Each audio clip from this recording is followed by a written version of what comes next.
Hello good people and welcome back to Level Up Your Openings. If you're an e4 player as white and you've encountered some of these French defense players, you may have lost some games against them. This means you've clicked on the right video. Today I'd like to talk about a sub-variation as a weapon against a French defense so you can boost that ELO. Let's get it! Round 1. Fight!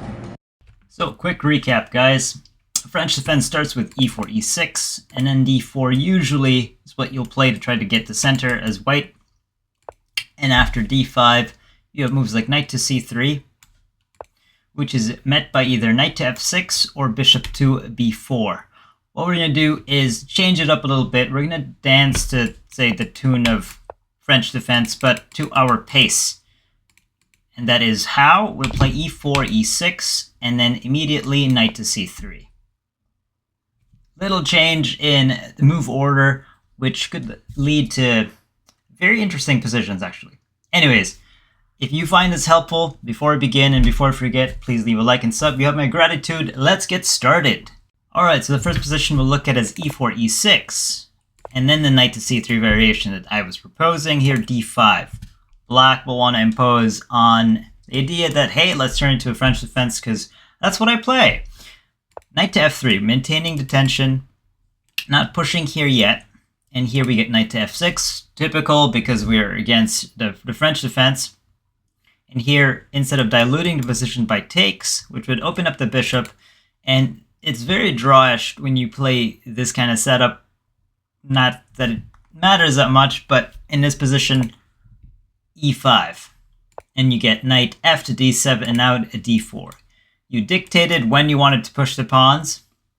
And here, of course, black lashes out with c5. Now, with all the pawns aimed at the queen side and your pawns aimed at the king side, black needs to create space for the knights. Here, immediately bishop to b5 is a variation I'm thinking of. At which point we develop the bishop and get ready to castle, and then we'll deal with all, I can't speak English, we'll deal with all the central tension later. Knight to c6. Again, the dance of the knights. Castle, king, and here, if black plays c takes on d4, reducing the tension, because it looks like this is attacked twice, and you can't take with your queen, because yeah, you just blunder your queen, that's horrible. You take with and after you take here, guess what? That pawn is up for grabs. But it's somewhat of a poison pawn because after takes, you simply play rook to e1. And the big difference is you lost your central pawn. That's horrible, except your king is safe and you're aimed at this file. And this is still active. So even though you lost your center pawn, which is one of the worst pawns to lose, especially in classical, you have what we call counterplay. And after this threat, you're banking on a few things here. And in this position, the logical way to play this with black is to defend and develop as quickly as possible. That's with bishop to d6. And you hit, you develop yours, you attack theirs. Queen 2 takes there. And then you've got this very nice, strong move. Knight takes on d5, which opens up the position because, like I said, you have this. You have move 1 to yourself. You're up 1 tempo, and you've opened that. So after takes, takes. And now you have that nice in between. And this pawn is weak because there are no pawns. Well, can't have a pawn beside it. So after takes, basically, that's a nice exchange in favor of white. But in this variation, going back to the threat after a pawn was taken, the opponent played the tomato sauce move a6. That looks like a blunder. That is a blunder. I marked it as a blunder. Because now we have takes. And guess what? You have this being, like, it's hanging. It's hanging. So you have to defend the check, and after that, take with knight takes on d7. And here is one variation why we play this type of French defense. And it imposes on the fact that the king is in the middle still. And somewhere along the line, these pawns are pretty brittle. So I'll let you guys figure out what is the killer move in this position. Now that black is completely tied up and in the middle, go ahead in 3, 2, and 1. This is the quiet variation, by the way. Here, white plays knight takes on e6. I can't say it like Gotham Chess, I'll do my best. He sacrifices the knight. The knight, my friend. After takes, rook checks. Right there. And you have a couple choices here as black. Do you go to f7 with your king or do you block? You're up a piece, but your king's in the middle, being shot at. You opt for bishop to e7. Now simply knight takes. You take the pawn with tempo. The king's stuck in the middle.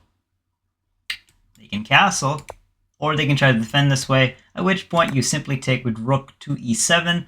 King shuffles, and after this, you're pretty solid. Because, well, you got your pawns back, your king is safe, both his rooks are inactive. You have the center-ish. You don't have central pawns, so say after h6, defending against the pin, you simply have bishop to e3. Now you have ideas there on e7. Got holes for your opponent. This is a very nice setup. Going back to the tomato sauce blunder, there is a nice... I can't speak English, guys. There's another variation that favors white here, and it's also the more aggressive type. After a6, the strong move is rook to e5. You know what? It's a good move. It's not a brilliant move. It's a strong move. So after takes, what do? You force the issue again with this idea. And that is the brilliant move. If takes, of course, the queen is lost. You're asking the king what it wants to do to defend itself, and simply takes. Now you give a check. And if you can remember, we're kind of back in that position. Does black defend with bishop to e7, after which you take? What if king to f7? Well, simply with a discovered attack, and it's super deadly. Because after, say, knight to c5, where you're kind of offering the queen, and simply check first, and then you maximize the capture. And that's super deadly. That's the first variation, by the way, guys. On to the next. Alright, guys, second game. With the weapon against the French defense, it's e4, e6. Again, with a knight to c3 variation, and then d5. d4, knight to f6. Asking us to push, and we push. We dance the dance of knights. Knight f to d7, and now we push with f4. This is the second variation, of course. Now, this needs to be activated, but first, we gotta have the c5 push, the usual French defense dance. And here we're playing it to f3, knight to c6, bishop to e3. Solid center, central tension, all the good stuff. a6 by the opponent, queen to d2, luft for the queen, second rank, bishop to e7, and now we break the tension with white by simply taking here. Pawns aimed that way. We have some sort of the dark central squares. The opponent has the light central squares.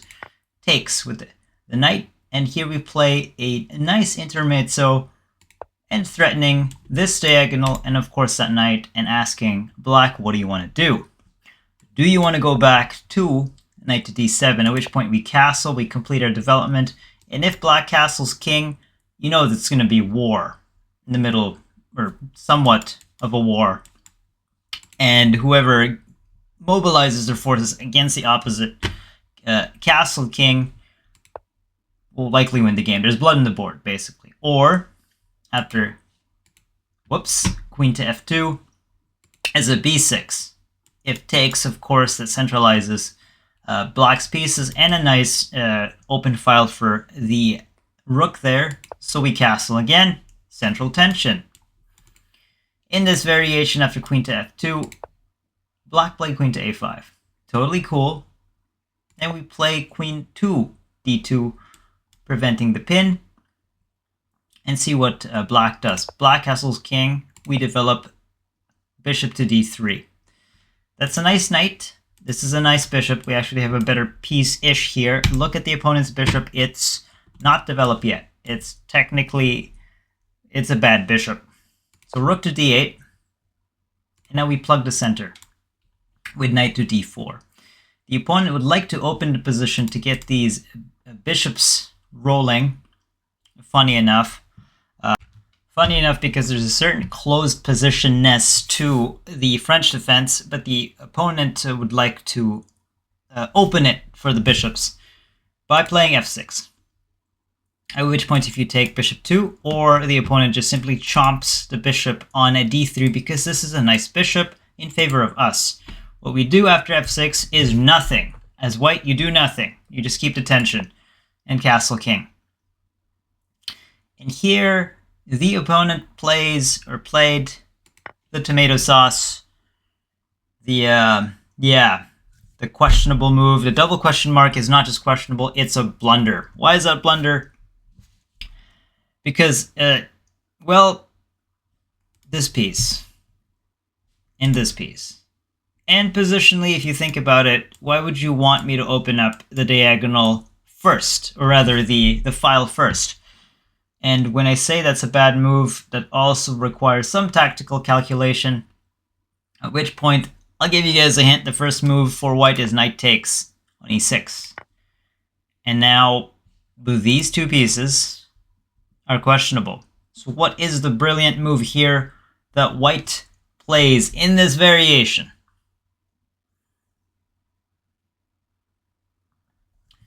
In this position, I'm going to count 3, 2, and 1. White sacrifices the knight. But for what? For what exactly? If takes, you have this intermezzo. Captures with check.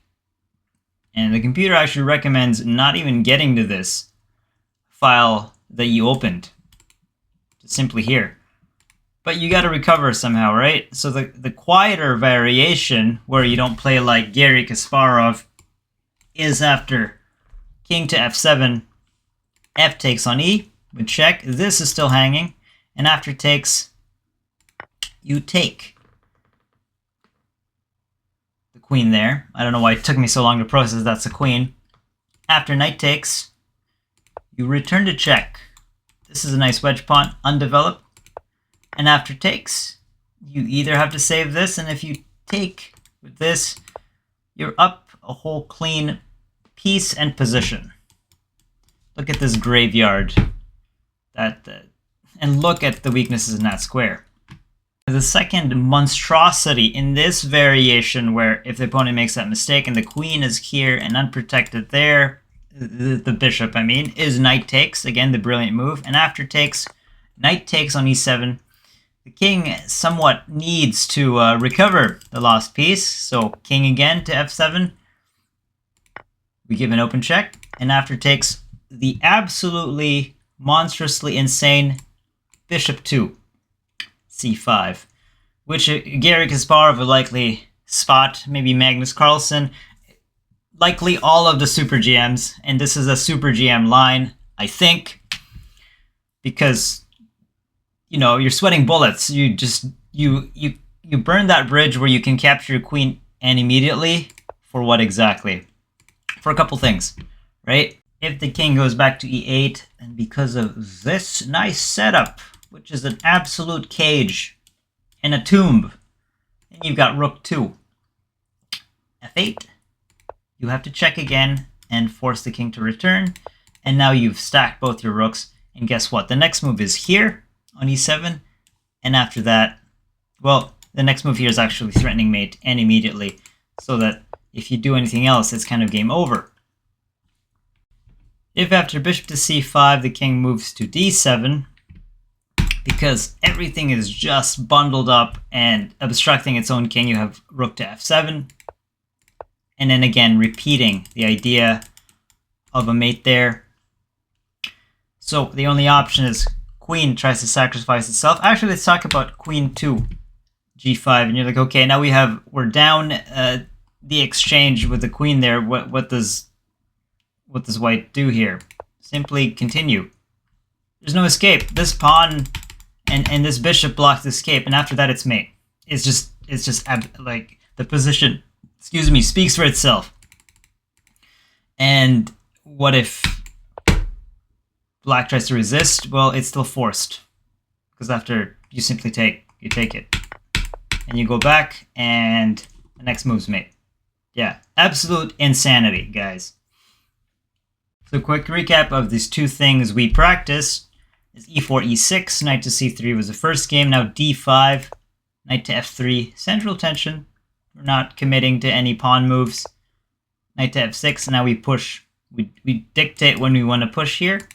And then at d4, c5, immediately pinning, takes.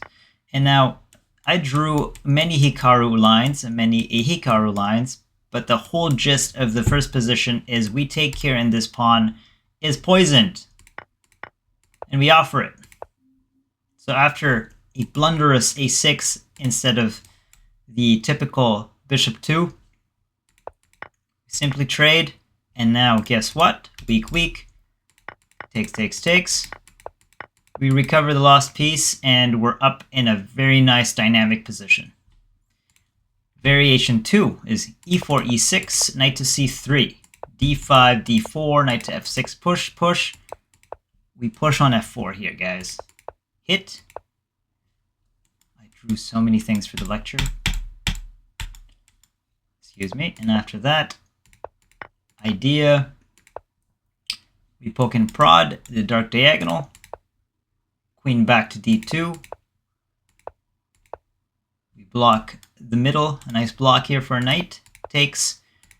And if there is that blunderous takes, opening this up, we result in capture first, then threaten the piece in hand because this is hanging.